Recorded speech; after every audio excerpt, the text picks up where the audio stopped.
আপু জানিস, আজকে বড় ফুপিরা আসবেন, সাথে মেজো ফুপি আর ছোট ফুপিও আসছে। কি যে মজা হবে! কতদিন পর সবাই আবার একসাথেই হব। এই আপু, শুনছিস তুই? অষ্টাদশী রমণী টেবিলে বসে পড়ছিল, তখনই কানে আসে ছোট বোনের বলা কথাগুলো। অরিন খুশি হয় ফুপিদের আসার কথা শুনে, কিন্তু বড় ফুপির আসার কথা শুনে বুক কেঁপে ওঠে তার। কত বছর দেখা হয় না তাদের সাথে। অরিনের চোখ খুশিতে ঝলমল করে ওঠে। কতদিন পর কাজিনদের সাথে দেখা হবে। বেশ অনেক দিনই হলো তারা আসছে না। অরিন পড়ার টেবিল থেকে উঠে বই খাতা গুছিয়ে রাখতে রাখতেই বলল, কি সত্যি বলছিস? ফুপিরা আসছে? তুই কিভাবে জানলি? হায়াত লাফাতে লাফাতেই বলল, হ্যাঁ রে আপু, মাত্রই শুনলাম, আম্মু ফোনে বলছিল আব্বু আর দাদা মিলে বাজারে গিয়েছে। অরিন হায়াতকে সাথে করে বের হয় রুম থেকে। হায়াত তো সেই খুশি, তাকে আর পায় কে। হায়াত দৌড়ে বের হয়ে যায় বাড়ি থেকে। অরিন হায়াতের যাওয়ার দিকে তাকিয়ে মৃদু হেসে রান্নাঘরের দিকে পা বাড়ায়। রান্নাঘরে পা রাখতেই দেখে তার আম্মু অরুণী শেখ রান্নাবান্নার জিনিসপত্র গোছাতে ব্যস্ত। অরিন দেওয়ালের সাথে হেলান দিয়ে দাঁড়িয়ে ওড়নার কোনা মুচড়ামুচড়ি করছে। অরুণী শেখ অরিনকে ওড়না মুচড়ামুচড়ি করতে দেখে ভুরু কুচকে তাকিয়েই বলেন, কিছু বলবি অরিন? অরিন সোজা হয়ে দাঁড়িয়ে বলে, আম্মু, হায়াত বলল ফুপিরা আসছে নাকি? অরুণী শেখ কাজ করতে করতেই বলে, হ্যাঁ আসছে। তুই তো রুমটা গুছিয়ে ফেল, বাকি রুমগুলো আমি রিনুকে দিয়ে গুছিয়ে নিচ্ছি। আর শোন, ওপরের একদম কোণের রুমটা তুই নিজেই গোছাবি। রিনু পারবে না সুন্দর করে গোছাতে, তাই তুইই গোছাবি, বুঝলি? আচ্ছা ঠিক আছে। বলে অরিন নিজের রুমে চলে আসে। নিজের রুমের অবস্থা দেখে কপাল চাপড়ায় অরিন। এত অগোছালো সে। ধীরে ধীরে নিজের রুমটা গোছানো সম্পূর্ণ করে এরপর চলে আসে কোনার রুমটাতে। রুমটার অবস্থা তেমন একটা ভালো না। ওড়নার কোমরে বেঁধে নেমে পড়ে রুমটা পরিষ্কার করতে। দীর্ঘ সময় পর রুমটা গোছানো হয়। অরিন চোখ বুলিয়ে নেয় একবার রুমটাতে, না সব ঠিক আছে। জানালার দিকে চোখ পড়তে সেগুলো খুলে দেয়। ঠান্ডা বাতাস এসে পর্দাগুলো উড়িয়ে দিচ্ছে। ঘড়ির দিকে চোখ পড়তেই দেখে 1:30-এর বেশি বাজে। আজান কখন দিয়েছে টেরে পায়নি সে। কাজ করতে করতে অরিন কপালের ঘাম মুছে দরজা টেনে বের হয় রুম থেকে। অরিন মনে মনে ভাবে হয়তো রুমটা তার বড় ফুপির জন্য। রুমে এসে একটা গোলাপি রঙের জামা বের করে গোসল করতে যায়। গোসল সেরে এসে দেখে 2টো বেজে গিয়েছে। অরিন চুল থেকে তোয়ালে খুলে বারান্দায় টানানো দড়িতে মেলে দিল।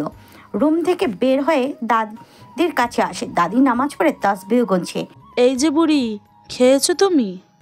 মনে তো হয় না খেয়েছো। চলো খাবে চলো। অরিনের গলা পেয়ে চোখ মেলে তাকান খাদিজা বেগম। প্রিয়তাকে দেখে হাসেন তিনি। অরিনও দাদিকে হাসতে দেখে নিজেও হাসে। খাদিজা বেগম তাসবিহ রেখে তার কান টেনে ধরেই বলে, অরিন তোর আমাকে বুড়ি মনে হচ্ছে রে ছুরি? আমি এখনো জওয়ান আছি, আমায় দেখে কেউ বুড়ি বলবে না, আর তুই আমারে বুড়ি বলছিস? তবে রে ছুরি। অরিন খিলখিলিয়ে হেসে দেয় দাদির কথায়। খাদিজা বেগম অরিনের কানটা আরও জোরে চেপে ধরে। সে কান ছাড়াতে ছাড়াতেই বলে, দাদি ছাড়ো, লাগছে তো। তুমি তো বুড়ি হয়ে গেছো। আমি দাদুকে আবার বিয়ে দেবো। আমার দাদুর জন্য একটা লাল টুকটুকে বউ নিয়ে আসবো। অরিনের কথায় খাদিজা বেগম রাগার ভান করেন। খাদিজা বেগম চোখ ছোট ছোট করেই বললেন, তবে রে ছুরি, আমার স্বামীর বিয়ে করাতে চাস? তোর বর একবার পাই আমি, তোর জন্যেও আমি সতীন আনবো। অরিন খাদিজা বেগমকে মুখ ভেঙচি কেটে বলে, আইছে, আমার বরকে তো আমি দেখতেই দেব না তোমাকে। দাঁড়াও, খুব তাড়াতাড়ি তোমার সতীন আনার ব্যবস্থা করছি। কি রে দাদু ভাই, কার সতীন আনার ব্যবস্থা করছিস তুই? আজাদ শিকদার রুমে প্রবেশ করতে করতে কথাটা বললেন। অরিন তার দাদু ভাইয়ের কথায় হেসে বলে, আর লাগবে না রে দাদু ভাই, একজনকে নিয়েই পারি না, তুই আবার আর একজন আনার কথা বলছিস? অরিন খাদিজা বেগমের দিকে তাকে মুখ ভেঙচি দিয়ে দৌড়ে বের হয়ে যায় রুম থেকে। খাদিজা বেগম আর আজাদ শিকদার হাসে অরিনের কাণ্ড দেখে। তারা জানে মেয়েটা বড্ড দুষ্টুমি করে তাদের সাথে। তাদের দুজনকে মাতিয়ে রাখে। তারাও তাল মেলান নাতিনের সাথে। বাড়িতে দুটোই মেয়ে, কোনো ছেলে নেই। খুব আদরের অরিন এবং হায়াত। বৈশাখ মাসের শেষ সময়, আকাশে ঘন কালো মেঘের আনাগোনা।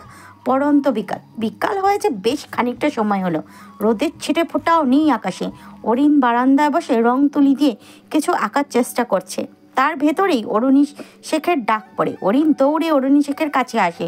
অরুণী শেখ অরিনকে দেখেই বলে, অরিন, তাড়াতাড়ি আম গাছ থেকে কয়েকটা পাকা আম পেড়ে নিয়ে আয় তো। তোর ফুপিরা এক্ষুনি চলে আসবে কিন্তু। এক্ষুনি আসছি আম্মু।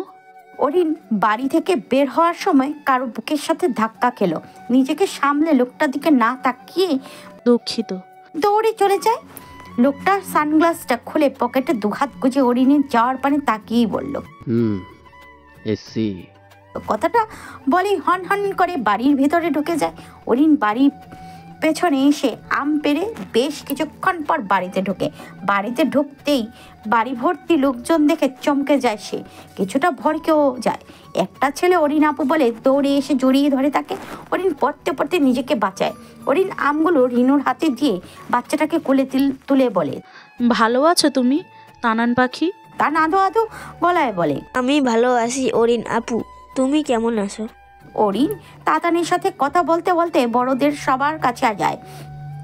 সবাইকে সালাম দিয়ে কথা বলতে থাকে। বড় পপি অরিনকে নিজের কাছে ডাকে। অরিন এগিয়ে তার কাছে যেতেই অনামিকা ইসলাম জড়িয়ে ধরেন অরিনকে। অরিনের একটু অস্বস্তি হলেও নিজেকে সামলে নেয়। অরিনকে নিজের বুক থেকে উঠিয়ে অনামিকা ইসলাম তার গালে হাত দিয়ে বলেন, অরিন মামুনি, কত বড় হয়ে গেছিস তুই। সেই ছোটবেলায় দেখেছিলাম তোকে। ভালো আছিস তো মা তুই? অরিন মিষ্টি হেসে উত্তর দেয়, জি আলহামদুলিল্লাহ। বড় ফুপি ভালো আছো? আপনি কেমন আছেন? এই দেখো মেয়ের কথা আপনি করে বলছে আমায় তুমি করে বল বোকা। ছোটবেলায় তো এই ফুপি ছাড়া কাউকেই চিনতে পারতিস না। সবাই হেসে অরিনের কাণ্ডে। অরিন লজ্জা পায় বেশ, নিজেকে নিজেই বকতে থাকে। আপনি কেন বলতে গেল? আপনি না বললে তো আর লজ্জায় পড়তে হতো না। তার আবার তুমি বলতেও সংকোচ হচ্ছিল, তাই আপনি বলেছে। সে কোন ছোটবেলায় দেখেছে, তারপর আর দেখা হয়নি। লজ্জা পাস না মা, বুঝতে পেরেছি অনেক বছর দেখা না হওয়ার ফলে এমন হয়েছে। সমস্যা নেই, কয়েকদিন যাক, এমনিতেই ঠিক হয়ে যাবে। এরপর সবাই টুকটাক কথা বলে হালকা পাতলা নাস্তা করে রেস্ট নিতে চলে যায়। হায়াত তো ভাই বোনদের সাথে খেলছে। অরিন উপরে নিজের রুমে এসে দরজা বন্ধ করে ধপাস করে বিছানায় শুয়ে পড়ে। ভীষণ ক্লান্ত লাগছে তার। আজকে অনেক কাজ করেছে সে। তার বয়সী এবং বড় কাজিনগুলো এখনও আসেনি, তারা হয়তো আগামীকাল আসবে। দরজা খোলার খটখট আওয়াজে চোখ মেলে তাকায় সে। উঠে বসে ওয়াশরুমে এর দিকে তাকাতেই চোখ বড় বড় হয়ে যায় অরিনের। ওয়াশরুম থেকে একজন পুরুষ টি শার্ট ট্রাউজার পরে গলায় টাওয়াল ঝুলিয়ে বের হয়েছে। চুল থেকে পানি পড়ছে, যা দেখে অরিন বুঝতে পেরেছে পুরুষটি মাত্রই গোসল করে বের হয়েছে। তার রুমে পুরুষ মানুষ আসলো কোথা থেকে বুঝতে পারলো না সে। অরিন চিৎকার করতে যাবে, তার আগে পুরুষটি এসে ওর মুখ চেপে ধরে ফিসফিস করেই বলল, এই ডোন্ট শাউট, আমি মুখ ছাড়ছি, চিৎকার করবে না। কথাটা বলেই লোকটা অরিনের মুখ ছেড়ে দিয়ে কিছুটা দূরে গিয়ে দাঁড়ায়। অরিন হাঁপাচ্ছে, এত জোরে মুখ চেপে ধরেছিল যে সে নিঃশ্বাসটা ঠিকমতো নিতে পারছিল না। অরিন হুট করে নিজের রুমে পুরুষ মানুষ দেখে ভয় পেয়েছে খানিক। টেনে টেনেই বলল, কে আপনি? আপনি আমার রুমে কি করছেন? হ্যাঁ, অসভ্য লোক, মেয়ে মানুষের রুমে চলে এসেছেন। আমি এক্ষুনি আব্বু আর দাদুমণিকে ডাকছি। অরিন কথাটা বলেই চলে যেতে নিলে লোকটা তার হাত ধরে ফেলে শান্ত সুরে তাকে উদ্দেশ্য করে শোধায়, এই মিস মুম্বাই মরিচ, প্লিজ স্টপ। আমি অনামিকা ইসলামের ছেলে সুদূর আসান। রাতের আকাশে পূর্ণিমার চাঁদ জ্বলজ্বল করছে। চাঁদের আলোয় আলোকিত চারপাশ। অরিন বারান্দার এক কোণে বসে চাঁদখানা নিজের রং তুলিতে ফুটিয়ে তুলতে চাইছে, তবে তার মন মতো হয়ে উঠছে না। আশেপাশে কতগুলো আর্ট পেপার ছড়িয়ে ছিটিয়ে রয়েছে, যেখানে অর্ধেক চিত্র আঁকা। অরিন শেষমেশ না পেরে সেগুলো সেখানে রেখে রুমে আসলো। হাতে মুখে রং লেগেছে, সেগুলো ধোয়ার জন্য ওয়াশরুমে গেল। আপু, কোথায় তুই? সবাই নিচে সন্ধ্যার নাস্তা করছে, বড় ফুপি ডাকছে তোকে। অরিন আপু, কোথায় তুই? অরিন ওয়াশরুম থেকে বের হতেই হায়াতকে দেখলো। হায়াত বিরক্ত নিয়ে তার দিকে তাকিয়ে আছে। অরিন নিজেও বেশ বিরক্ত, এই মেয়ে এত জোরে চিল্লায় তার কান শেষ। অরিন কিছুটা ধমকে সুরেই বলে, এত জোরে কেউ চিল্লায়? তুই কি পাগল? আসতে বললে কি আমি শুনতাম না নাকি? বেয়াদ্দব, আর কখনো আমাকে ডাকতে আসলে এত জোরে চিল্লাবি না, বুঝেছিস? হায়াত ফিংচে কেটে বলল, আমার গলা এমন ডাকতে বললে এভাবেই ডাকবো। আসলে আয়, না আসলে নাই, আমি গেলাম। তোকে কি আমি ডাকতে আসতাম নাকি? শুধুমাত্র বড় ফুপি বললো তাই আসতাম। হায়াত বেরিয়ে যেতে নিলে আবার ফিরে এসে বলে, জানিস আপু, ধূসর ভাইয়া আছে না, উনি অনেক হ্যান্ডসাম।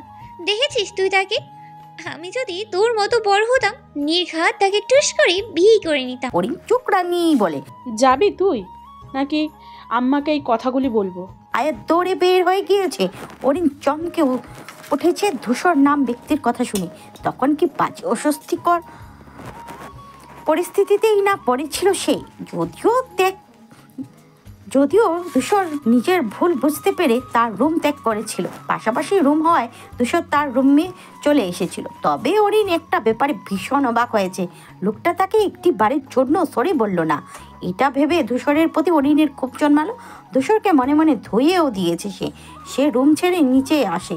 সিঁড়ি দিয়ে নামতে নামতে দেখতে পায় সবাই বসে গল্প করছে। অরিন নিজের বয়সী কাজিনগুলোকে মিস করছে। অরিনকে দেখে অনামিকা ইসলাম তাকে কাছে ডাকলেন। অরিন তার পাশে বসলো। ধূসর তার সামনে সোফাতেই বসে ফোন দেখছে। তার ধ্যান জ্ঞান সব ফোনের ভেতর, আশেপাশে কিচ্ছুই খেয়াল নেই। অনামিকা ইসলাম বলেন, অরিন মা, তোর জন্য উপহার এনেছি, সবাইকে দেওয়া শেষ, তুই লেট করে আসায় এখনো দিতে পারিনি। দাঁড়া, আমি নিয়ে আসছি। অরুণী শেখ বলেন, আপা তুমি বসো, আমি দিচ্ছি। অরুণী শেখ শেষ অনেকগুলো প্যাকেট এনে অনামিকা ইসলামের দিকে এগিয়ে দিলেন। তিনি সেগুলো অরুণী শেখের হাত থেকে নিলেন। অরুণী শেখ নিজ জায়গায় গিয়ে বসলো। অনামিকা ইসলাম শপিং ব্যাগগুলো থেকে একটা হাতে নিয়ে বাকিগুলো পাশে রাখলেন। এরপর প্যাকেট খুলতেই বের হলো মেরুন রঙা পাকিস্তানি একটি ভারী সেলোয়ার কামিজ। অনামিকা আহমেদ ওড়নাটা বের করে পরিয়ে দিলেন অরিনকে। অরিন চুপচাপ তার ফুপির কাজ পর্যবেক্ষণ করছে। মাশাআল্লাহ, আমার মেয়েটাকে এই 3 পিসে অপূর্ব সুন্দর লাগছে। তোর গায়ে এটা খুব সুন্দর মানিয়েছে অরিন মা। অরিন লাজুক হেসে উত্তর দেন, ধন্যবাদ ফুপি। ধূসর চোখ তুলে একবার তাকিয়ে দেখলো অরিনকে, তারপর আবার নিজের ফোনে মনোযোগ দিল। অনামিকা ইসলাম আরও কয়েকটি শপিং ব্যাগ খুলে দেখালেন অরিনকে। অরিনের বেশ ভালো লেগেছে 3 পিসগুলো, পছন্দ আছে বলতে হবে তার বড় কপির। রাতের খাবার সবাই হই হুল্লোড়ের সাথে খেলো। অরিন জানতে পেরেছে তার বাকি কাজিনরা আগামীকাল আসবে। এতে অবশ্য সে দারুণ খুশি। রাত 12টার কাছাকাছি, যদিও গভীর রাত নয়, তবে গ্রামের এই সময়টাকে গভীর রাত বলেই আখ্যায়িত করা হয়। অরিন ছাদের কোনায় দাঁড়িয়ে আছে, হাতে রং তুলি, চুলগুলো হাত খোপা করা। সে বেশ মনোযোগ দিয়ে ক্যানভাসে নিজের দেখা দৃশ্যটি ফুটিয়ে তুলতে চাইছে। ধূসর নিঃশব্দে ছাদে উঠল। ছাদে উঠতেই চোখে পড়লো অপর পাশে দাঁড়িয়ে নিজ কাজে ব্যস্ত থাকা এক অষ্টাদশীকে।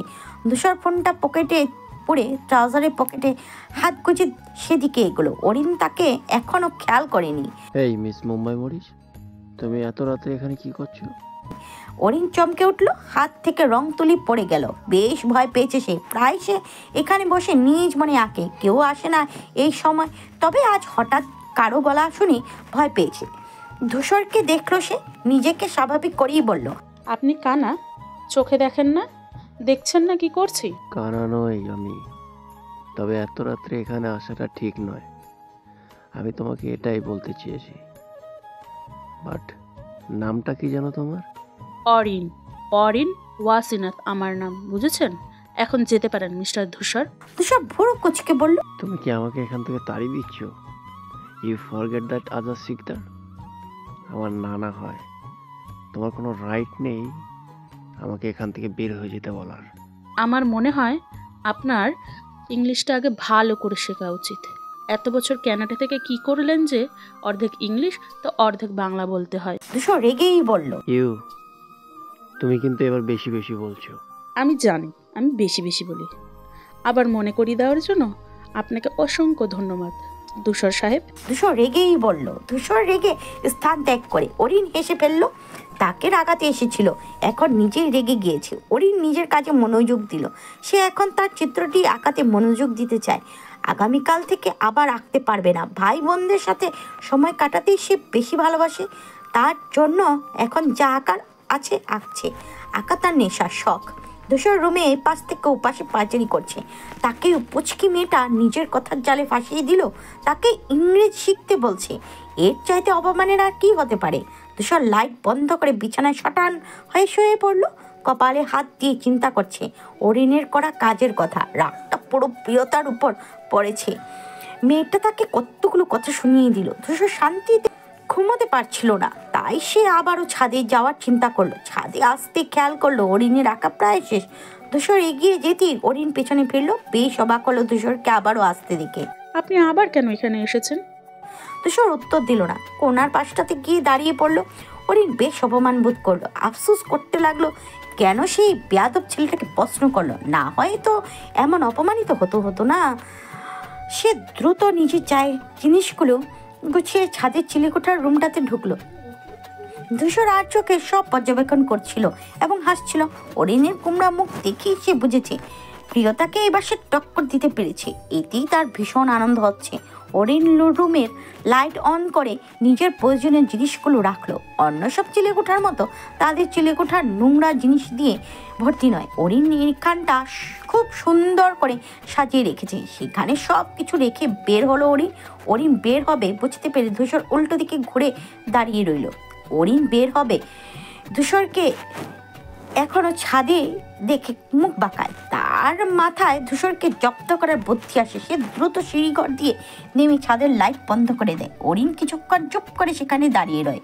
সে ভেবেছিল ধূসর ভয়ে চিৎকার করবে, তবে অনেক সময় পেরিয়ে গেল, চিৎকারের শব্দ তার কানে অবধি পৌঁছায় না। সে ধূসরকে দেখতে চুপি চুপি ছাদে আসে। কোথাও ধূসরকে না দেখে ঘাবড়ে যায় সে। আর তখনই পেছন থেকে ধূসর এসে ওঠে। অরিন লাফিয়ে উঠে পেছনে ঘুরে ধূসরকে দেখে রেগে তাকায়, বিরক্তিকর কণ্ঠে বলে, আপনি তো ভারী বেয়াদব। এই গভীর রাতে ভূতের মতো হেসে এক্ষুনি আমার মেরে ফেলছিলেন। নিজে আমায় ভয় দেখাতে এসে এখন নিজেই ভয় পেয়ে গেছো। এখন আমার দোষ দিচ্ছ। আমায় অপমান করেছিলে, আমিও তার শোধ তুলে নিলাম মিস অরিন ওয়াসিনাথ। অরিন বুঝলো সে ধূসরের সাথে পারবে না, তাই কিছু না বলে ধূসরকে রেখে নিজের রুমে চলে গেল। ধূসর হাসলো কতক্ষণ। সে নিজের প্রতিশোধ তো নিতে পেরেছে। তাকে অপমান করেছিল, সেও করে দিয়েছে। এখন শান্তি শান্তি লাগছে তার। তাকে কেউ কিছু বলবে আর সে তার জবাব দিবে না, তা কখনো হয়? ধূসর নিজেও ছাদ থেকে নেমে পড়লো। ঘুমানো প্রয়োজন, আবার আগামীকাল বাকি পাদরগুলো আসবে, তখন সে মোটেও ঘুমাতে পারবে না। আকাশে সাদা কালো মেঘের উপস্থিতি, ঠান্ডা শীতল হাওয়া বইছে। সূর্যের দেখা নেই বললেই চলে।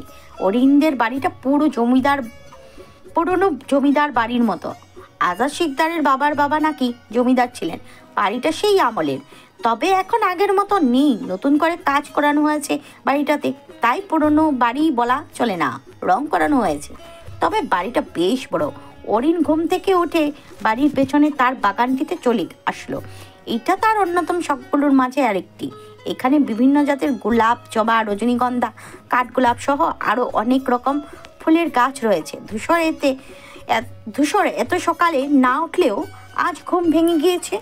আসলে অচেনা জায়গায় মানিয়ে নিতে কষ্ট হচ্ছে তার। সে রুমের বারান্দায় এসে দাঁড়ালো। এটা তার অভ্যাস, ঘুম থেকে উঠে বারান্দায় এসে কিছুক্ষণ সময় কাটাবে। আজও তার ব্যতিক্রম কিছু হলো না, তবে কিছুটা ব্যতিক্রম হলো অন্য দিনগুলোর তুলনায়, কারণ জায়গাটা আলাদা এবং মানুষগুলো। তবু এখানটা একটু বেশি ভালো লাগছে। ধূসর রেলিংয়ে ভর দিয়ে নিচে তাকালো। নিচে তাকাতে চোখ পড়লো মনোমুগ্ধ করা এক দৃশ্য। এক রমণী নিজ হাতে বাগানের ফুলগুলোর যত্ন নিচ্ছে। ধূসরের অজান্তেই তার মুখ থেকে বের হয়ে আসলো, ইজ রিয়েলি মুম্বাই মরিচ। কথাগুলো মরিচের মতন ঝাল, বাট আই ডোন্ট লাইক ঝাল। অরিন পিছু ফিরতেই ধূসরের ভালো লাগাটা গায়েব হয়ে গেল। মাথাটা দুষ্ট বুদ্ধি এসে ভর করলো। সে কিছু একটা ভেবে নিচে নামার জন্য রুম ত্যাগ করে। গন্তব্য তার অরিনের সাথে ঝগড়া করতে তার বেশ লাগে। এখনো ঠিক তাই করতেই সে যাচ্ছে। সিঁড়ি বেয়ে নামতে নামতে কাউকে চোখে পড়লো না, হয়তো ঘুমোচ্ছে সবাই। ধূসর হাঁটতে হাঁটতে বাগানের দিকটায় চলে আসে। এসে এমন ভাব ধরলো যে সে অরিনকে দেখেই নি। অরিন ধূসরকে নিজের প্রিয় জায়গায় দেখে বেশ বিরক্ত হলো, তবুও গতকাল রাতের মতো ভুল সে করলো না। ধূসর অরিনকে জ্বালানোর একটা বুদ্ধি বের করলো। বাগানের ভেতর প্রবেশ করে একটা লাল টকটকে গোলাপ ছিল, যা দেখতে পেয়ে অরিন এক প্রকার দেরি আসলো ধূসরের কাছে। ধূসর ডোন্ট কেয়ার ভাব নিয়ে দাঁড়িয়ে আছে। এটা আপনি কি করলেন? আমার গাছের ফুল কেন ছিঁড়লেন আপনি? আপনার অনুমতি কে দিয়েছে? ফুলটা দেখতে দেখতেই বলে, ফুল ছিঁড়তে হলে অনুমতি নিতে হয় নাকি? এই ফুলটা আমার বেশ লেগেছে, তাই ছিঁড়েছি। তাতে কি তোমার? কারণ গাছটা আমার, আর এই ফুলগুলো আমার খুব শখের। আমি বড় ফুপিকে গিয়ে এক্ষুনি বলছি তার বিদেশি বাদুর ছেলে আমার গাছের ফুল ছিঁড়েছে। ধূসর ভাবলেশীন হয়ে বলে, বলো মানা, কে করেছে তোমায়? অরিন কি করবে বুঝে উঠতে পারলো না। এই ছেলের কথাবার্তা সে বুঝে না। গতকাল আসার পর থেকে তার পিছে লেগে আছে। অরিন বুঝলো না এর সাথে তার শত্রুতাটা কোথায়। স্বাভাবিকভাবে কথা বলতে গেলেও ঝগড়া লাগে। ধূসরের ব্যবহার দেখে প্রচুর বিরক্ত সে। নিজের গায়ে পড়ে ঝগড়া করছে। অরিন মৃদু কণ্ঠে শোধালো, আচ্ছা, আপনার সমস্যা কি বলুন তো? গতকাল আসার পর থেকে আমায় জ্বালাচ্ছেন কেন বলুন তো? কি ক্ষতি করেছি আপনার আমি? আপনাকে তো চিনিও না আমি ঠিক মতো। সেই কোন ছোটবেলায় দেখেছি, তো আমার সাথে ঝগড়া কেন করছেন? I don't like this. আমাকে প্রশ্ন করো না, এটা আমার একটু পছন্দ হয় না। তুমি হলে মুম্বাই মরিচ, যা আমি মোটেই পছন্দ করি না। ধূসর কথাগুলো বলে শেষ বাজাতে বাজাতে চলে যায়। অরিন পেছন থেকে চেঁচিয়ে বলে, আপনার আমাকে পছন্দ না এতে আমার কিচ্ছু আসে যায় না, বুঝেছেন? বেয়াদব ফাজিল পুরুষ, আমার সামনে আর আসবেন না আপনিও মোটেও। কি বলে অরিন রাগে ফুঁসছে। ধূসর অরিনের কথা শুনে মুচকি এসে বাড়ির ভেতরে প্রবেশ করে। অরিন নিজেও বাগানের দরজা লাগিয়ে বের হয়ে যায়। এই বজ্জাত বিদেশি বাদুড় একদিনই তাকে জ্বালিয়ে মারলো, আর কতদিন থাকবে কে জানে।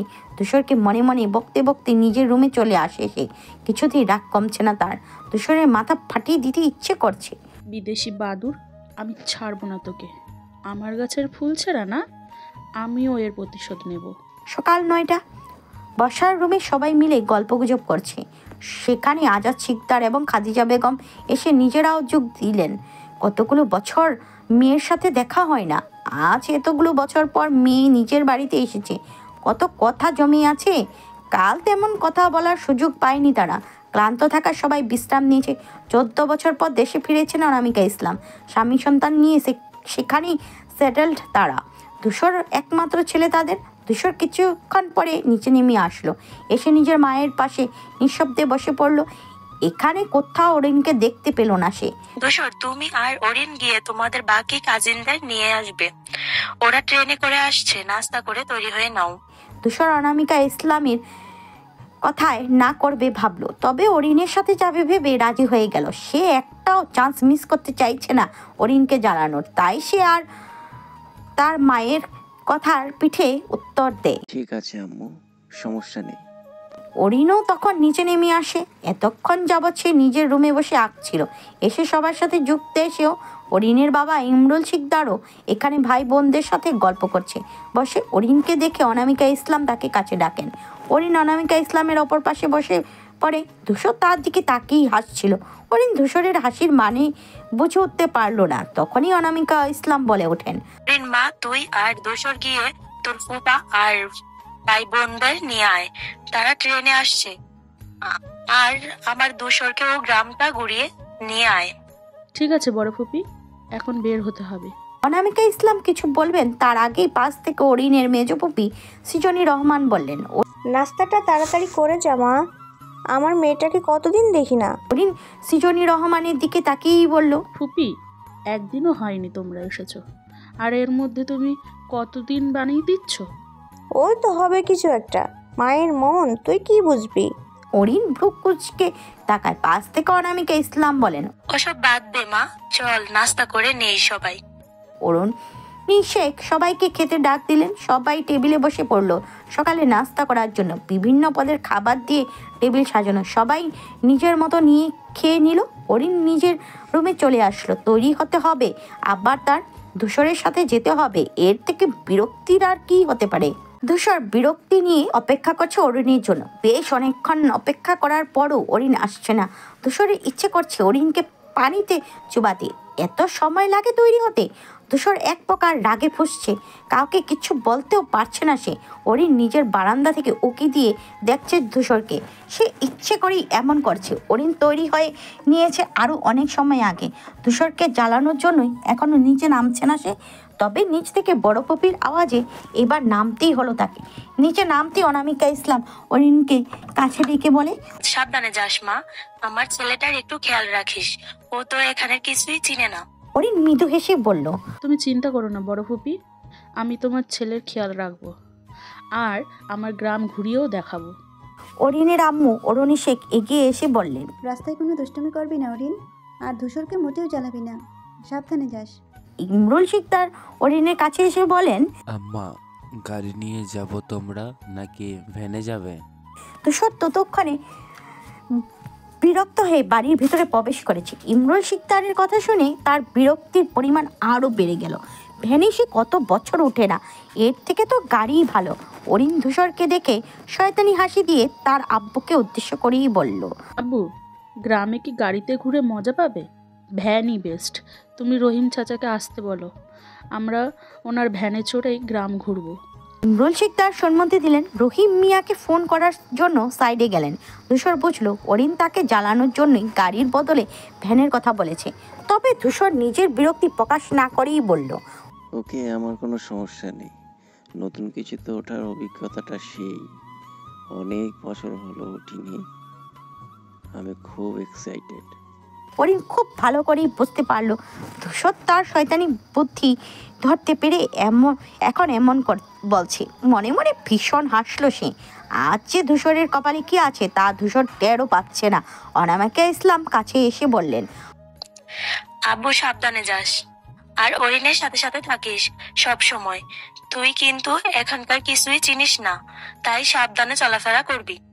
ধূসর বিরক্তিকর কণ্ঠে বলে, আম্মু, তুমি ভুলে গেছো আমি এখানে আগেও এসেছি। হ্যাঁ, হতে পারে অনেক বছর আগে, তবে সব কিছু তো আর পাল্টায়নি, তাই না? আর আমি কোনো বাচ্চা না যে একটা মেয়ের পিছু পিছু যেতে হবে। অনামিকা ইসলাম চোখ রাঙিয়ে বললেন, ধূসর, এগুলো কি ধরনের কথা? তুমি অনেক বছর পর এসেছো এখানে, সবকিছু চেঞ্জ হয়ে গেছে। তাই অরিনকে নিয়ে ঘুরে দেখবে, এতে বাচ্চা হওয়ার কথা কোথা থেকে আসছে?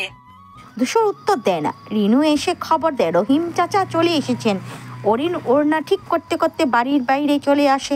ধূসর নিজেও বাইরে যায় সবাইকে বিদায় দিয়ে। ভ্যানের সামনে বসে পড়ে অরিনকে দেখে রহিম চাচা বলেন, আম্মা জান, কেমন আছেন আপনি? অরিন মিষ্টি করে হেসে শোধালো, ভালো আছি চাচা, আপনি কেমন আছেন? এই তো আম্মা, ভালোই আছি। ধূসর বুঝে উঠতে পারলো না কোথায় বসবে সে, তাই সে অরিনের সামনে দাঁড়িয়েই বলল, আমি কোথায় বসবো? অরিন চোখ তুলে তাকালো। ধূসরকে নিজের সামনে দেখে বিরক্তি হলো। এরপর বিরক্তিকর কণ্ঠেই বলল, আগে দূরে সরে দাঁড়ান। এটা আপনার ক্যানাডা না যে মেয়েদের কাজ ঘেঁষলেই তারা খুশি হবে। এটা বাংলাদেশ। বিদেশি বাদুর। এই বিদেশি বাবু কি? আমার একটা নাম আছে, সুদূর। আমার সুদূর নামটা কি তুমি উচ্চারণ করতে পারো না? অরিন ভেঙে বলল, ধূসর নাকি সুন্দর নাম? ধূসর হবে না ছাই হবে? ছাই কোথাকার। ধূসর এবার প্রচুর রেগে যায়। সে ফুঁসতে ফুঁসতেই বলে, মুম্বাই মরিচ, তুমি যেরকম তোমার ব্যবহারটাও সেরকম মুম্বাই মরিচের মতো। তো আমার কি? অরিনের গা ছাড়া ভাব দেখে ধূসরের রাগে শরীর জ্বলছে। রহিম মিয়া দুজনকে ঝগড়া করতে দেখে মৃদু হাসেন। তার আর তার বইয়ের তো এমন ঝগড়া চলতে থাকে। তবুও দিন শেষে তারা দুজনকে ছাড়া থাকতে পারে না। হয়তো এইটাই ভালোবাসা। সে দুজনকে উদ্দেশ্য করে বলল, আপনারা দুজন ঝগড়া করেন না। বাবা, আপনি সামনে বা পেছনে এক জায়গায় বসুন। ধূসর মাথা নাড়িয়ে সম্মতি দিয়ে পেছনে বসলো। তার এত শখ নেই যে অরিনের পাশে বসবে। তার এখন মনে হচ্ছে রাজি হওয়াটাই ভুল ছিল। অস্বস্তি হচ্ছে। কত বছর পর ভ্যানে উঠেছে। সে ছোটবেলায় উঠেছিল। ভ্যান চলতে শুরু করলো। আঁকাবাঁকা রাস্তায় আপন গতিতে ছুটছে ভ্যানটি। ধূসর মুগ্ধ দৃষ্টিতে তাকিয়ে পল্লীর সৌন্দর্য দেখছে। মৃদু হাওয়া, আশেপাশের লোকজন, প্রকৃতির রূপ সব উপভোগ করছে ধূসর। অরিন নিজেও উপভোগ করছে। বেশ কদিন হয়েছে বাড়ি থেকে বের হয় না। এইচএসসি পরীক্ষার পর আর বের হওয়া হয়নি। অ্যাডমিশনের জন্য এখনো কোচিংয়ে ভর্তি হওয়া হয়নি।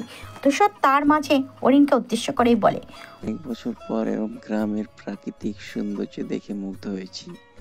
বিদেশে থাকতে থাকতে দেশীয় সংস্কৃতি প্রায় ভুলেই গেছি। আমায় এই গ্রামটা ঘুরে দেখাবে মিস মুম্বাই মরিচ? অরিন বিরক্তিকর কণ্ঠে বলল, একটু আগেই ছাই বলতে তো রেগে গিয়েছিলেন, এখন নিজেই আমার বোম্বাই মরিচ নামে ডাকছেন। নিজে শুধরান, তারপর আমায় বলতে আসবেন। ছোড়ে শান্ত মেজাজটাই গরম হয়ে গেল। এই মেয়ে ভালো কথা বলতেও পারে না। মেজাজটা বিগড়ে দিল। ধূসর উত্তর না দিয়ে চুপ রইল। অরিনও কথা বাড়ালো না। ছোট ছোট ছেলেমেয়েরা ব্যাগ কাঁধে স্কুলের উদ্দেশ্যে পা চালাচ্ছে। আশপাশ দিয়ে আরও ভ্যান গাড়ি তাদের ছাড়িয়ে চলে যাচ্ছে। ধূসর ছোট ছোট ছেলে মেয়েদের যেতে দেখে মনে করলো সেও যখন বাংলাদেশে ছিল তখন এইভাবে করে যেত। সেগুলো এখন পুরনো স্মৃতি ছাড়া কিছুই না। অরিন খোলা মাঠে পিচ্ছি ছেলেদের ফুটবল খেলতে দেখে ভ্যান থামাতে বলে। রহিম মিয়াও ভ্যান থামায়। অরিন দৌড়ে সেখানে চলে যায়। হঠাৎ গাড়ি থেমে যাওয়াতে ধূসর স্মৃতির পাতা থেকে বের হয়ে আসে। পেছনে ফিরতেই দেখতে পায় অরিন নেই। ধূসর ভাবলো অরিন কোথায় গেল। সে নিজেও ভ্যান থেকে নেমে পড়লো। এদিক ওদিক তাকাতেই চোখে পড়লো অষ্টাদশীকে, যে বাচ্চাদের সাথে কিছু কথা বলছে। ধূসরকে দাঁড়িয়ে থাকতে দেখে রহিম মিয়া বললেন, বাবা আপনিও যান আম্মার সাথে ফুটবল খেলেন। আম্মা যান ভারী ভালো একজন মাইয়া, আপনার লগে হয়তো একটু ঝগড়া করে, তবে সে খুবই ভালো। ধূসর রহিম মিয়ার কথায় উত্তর দিল না। আসলে কি বলবে, খুঁজে পেল না, তাই চুপচাপ রইল। অনেক সময় অরিনকে বাচ্চাদের সাথে কথা বলতে দেখে ধূসর নিজেই এগিয়ে গেল। কাছাকাছি আসতে শুনতে পেল অরিন এবং বাচ্চাগুলোর কথা। আফা আপনি জানতো, আমাকে খেলতে দিন, এখানে এসে আমাদের খেলতে কেন দিচ্ছেন না? প্লিজ আমিও একটু খেলি, বেশি না, অল্প একটু খেলবো। তবে বাচ্চারা রাজি হলো না। তবুও ধূসর এগিয়ে এসেই বলল, চলো এখান থেকে। ওরা রাজি হচ্ছে না যখন, তখন জোরাজুরি করছো কেন বলো তো? আপনি কি বুঝবেন এদের সাথে ফুটবল খেলার মজা? আপনি তো বিদেশে বড় হয়েছেন, দেশীয় সংস্কৃতি কিছু একটু কি জানেন নাকি? ধূসর হাত ঘড়ির দিকে তাকালো। ট্রেন কিছুক্ষণের মাঝে স্টেশনে পৌঁছানোর কথা, তবে তারা এখনো সেখানে উপস্থিত হতে পারেনি। সে অরিনকে তাড়া দিয়েই বলল, দ্রুত চলো মিস, মুম্বাই মরিছি, না হয় লেট হয়ে যাবে, ওরা আমাদের জন্য দাঁড়িয়ে থাকবে। অরিন নিজেও আর কথা বাড়ালো না। ধূসরের পেছন পেছন হাঁটা ধরলো। ভ্যানে এসে বসতে ভ্যান চলতে শুরু করলো। যাওয়ার পথে মানুষের কাজ, গ্রামীণ সৌন্দর্য চোখে পড়লো ধূসরের। সে উপভোগ করতে লাগলো রাস্তায়। তার সাথে আর কথা হয়নি অরিনের। দুজনেই চুপ করেছিল। স্টেশনের সামনে দাঁড়িয়ে অপেক্ষা করছে ধূসর এবং অরিন। ট্রেন এসে পৌঁছে গেছে, তবে এখনো তাদের খুঁজে পায়নি। ধূসরের প্রতি বেশ বিরক্ত অরিন। অরিনের নিজের প্রতি রাগ লাগছে। নিজের ফোনটাও আনেনি, ফোন দিয়ে যে শুনবে তারও উপায় নেই। আর সে ধূসরের সাথে কথা বলতে ইচ্ছুক নয়। তখনই একটা মেয়ে এসে অরিনকে জড়িয়ে ধরলো। অরিন প্রথমে ঘাবড়ে গেলেও বুঝতে পারলো কে হতে পারে। মেয়েটি তাকে ছেড়ে উচ্ছ্বসিত কণ্ঠেই শুধালো, কেমন আছিস অরিন? কতদিন পর দেখা হলো। আরে ধূসর ভাইয়াও যে এসেছে। তুমি কেমন আছো? অরিন মুচকে এসে বলে, এই তো ভালো আছি রাহিয়া। চুপ কর ফাজিল মেয়ে, তুই তো খোঁজ খবরই নিস না আমাদের। আমি কল বা মেসেজ করলে তারপর রিপ্লাই দিস। তোর সাথে কথা বলাও ঠিক না। ধূসর বেশ বিরক্ত। এমনিতেই অনেকক্ষণ যাবৎ দাঁড়িয়ে আছে, তার উপর এদের এসব কথাবার্তা কিছুই সে সহ্য করতে পারছে না। তখনই জাহিন এগিয়ে আসলো। জাহিন অরিনের মেজোপুপে সৃজনী রহমানের ছেলে, ধূসরের থেকে কিছুদিনের ছোট। তার এখনো মাস্টার শেষ হয়নি। সে ধূসরকে বলে, ভালো আছো বুড়ো? ধূসর মৃদু স্বরে শুধালো, দেখতেই তো পাচ্ছ। জাহিন ভ্রু কুচকে তাকালো। এই ছেলেটা তার বড় ভাই হলেও এখন ঠিকমতো কথা পর্যন্ত বলেনি তাদের সাথে। সে আর কথা বাড়ালো না। অরিন ধূসরের আব্বু আসাদ আহসান, মেজো ফুপা, ছোট ফুপাকেও সালাম দিয়ে কথা বলল। 3টা ভ্যান ঠিক করে অরিনদের বাড়ির উদ্দেশ্যে রওনা হলো সবাই। অরিন সহ 4 জন মেয়ে ছিল, তারা এক ভ্যানে বসেছে, বাকিরা বাকি 2টো ভ্যানে বসেছে। ধূসর নিজের বাবার সাথে ভালো মন্দ টুকটাক কথা বলল। বাবা ছেলে এক ভ্যানে বসেছে, আর এক ভ্যানে জাহিন আর অরিনের বাকি 2 ফুপা। অরিনের বড় ফুপি অর্থাৎ অনামিকা ইসলামের একটা মাত্র ছেলে ধূসর। মেজো ফুপির 3 ছেলে মেয়ে, জাহিন, জায়রা আর হায়াতের বয়সী একটা মেয়ে যার নাম ইলা। ছোট ফুপির 4 ছেলে মেয়ে, রাহিয়া, রাফা, তাতান, টুসি। রাহিয়া রাফা অরিন সমবয়সী। রাহিয়া রাফা যমজ। তাতান তো অনেক ছোট। টুসি হায়াতের থেকে 1 বছরের ছোট। সায়রা আবার অরিনদের থেকে 2 বছরের ছোট। এই তো এদের নিয়েই অরিনের কাজিন মহল। অরিনের বাবা 3 বোনের একমাত্র ভাই, বড় 2 বোনের পরে সে, তারপর ছোট জন। অরিনদের পরিবার বেশ বড়ই। বাকি সবাই বছর শেষে বেড়াতে আসলেও অরিনের বড় ফুপিরা আসতেন না। তারা 14 বছর ধরে কানাডায় থাকেন। এই বছর ধূসরের গ্র্যাজুয়েশন শেষ হয়েছে, তাই অনামিকা ইসলাম ঠিক করেছেন একেবারের জন্য বাংলাদেশে চলে আসবেন। তাই সপরিবারে এসে এখানে ধূসরের ও নিজ মাতৃভূমির প্রতি টান ছিল। অনেক তো হলো অন্যের দেশে পড়ে থাকা, এইবার না হয় নিজ দেশেই থেকে গেল। বাড়ি আসতে হইচই লেগে গেল। বাড়ির 3 জামাই এত বছর পর একসাথে বাড়িতে এসেছে। আদর আপ্যায়নের কোনো ত্রুটি রাখছেন না আজাদ শিকদার, ইমরুল শিকদার। অরুণী শেখও রান্নাঘরের কাজ সামলাচ্ছেন, সাথে অনামিকা ইসলাম এবং অরিনের ছোট পুপি ইফাতারা খানম ও তাকে সাহায্য করছেন।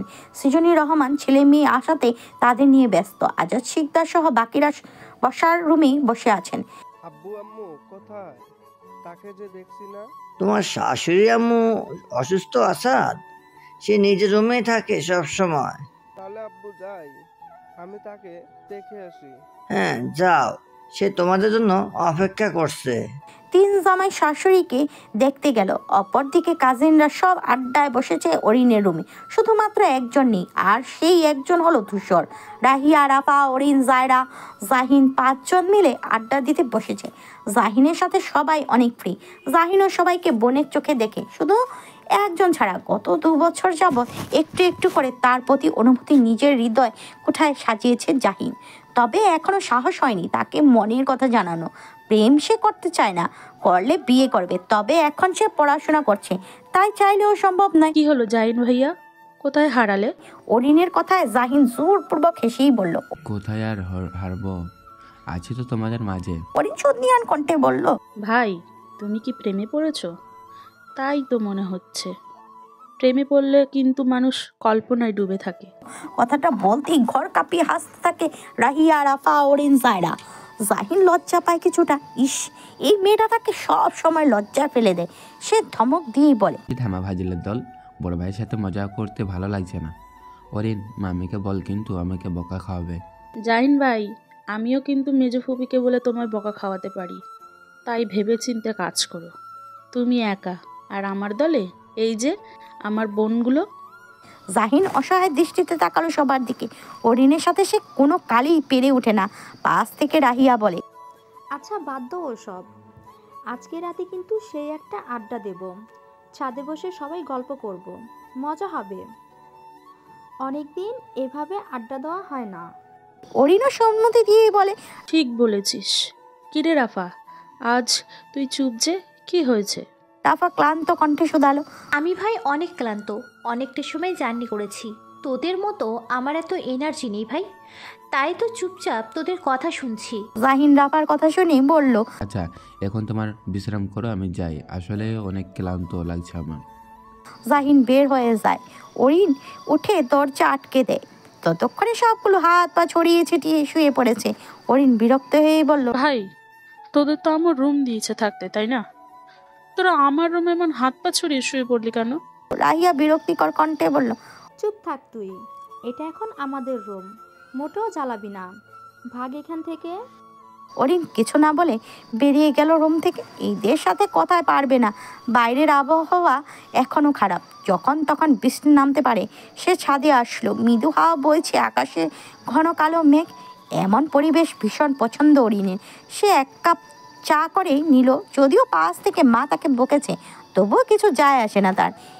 এখন একটু ছবি আঁকবে, সুযোগ যখন পেয়েছে। এমন দৃশ্যের একখানা ছবি না হয় এঁকেই ফেললো সে। ক্যানভাস, রং তুলি নিয়ে বাইরে চলে আসলো। আঁকা শুরু করলো সে। বাহ মুম্বাই মরিচ, তুমি তো বেশ সুন্দর ছবি আঁকো। আমি জানি, আপনাকে বলতে হবে না। ধূসর বেশ বিরক্ত হলো। দেশে আসার পর বৃষ্টি দেখেনি সে, তাই তো এরূপ আবহাওয়ায় দেখে সে ছাদে চলে আসলো। আসতেই দেখতে পেল অরিন ছবি আঁকছে। ছবি আঁকা এতটাই সুন্দর হয়েছে যে সে মুখ ফসকে কথাটা বলেই ফেলেছে। তবে সে ভুলে গিয়েছিল এই মেয়ে কেমন। সে দীর্ঘ এক নিঃশ্বাস ফেলেই বলে, তুমি কি ভালোভাবে কথা বলতে পারো না? আমি স্বাভাবিকভাবে তোমার ছবি আঁকার প্রশংসা করছি, আর তুমি তেরা জবাব দিচ্ছ। আমি এমনই, সোজা যুদ্ধ দেওয়া আমার পছন্দ নয়।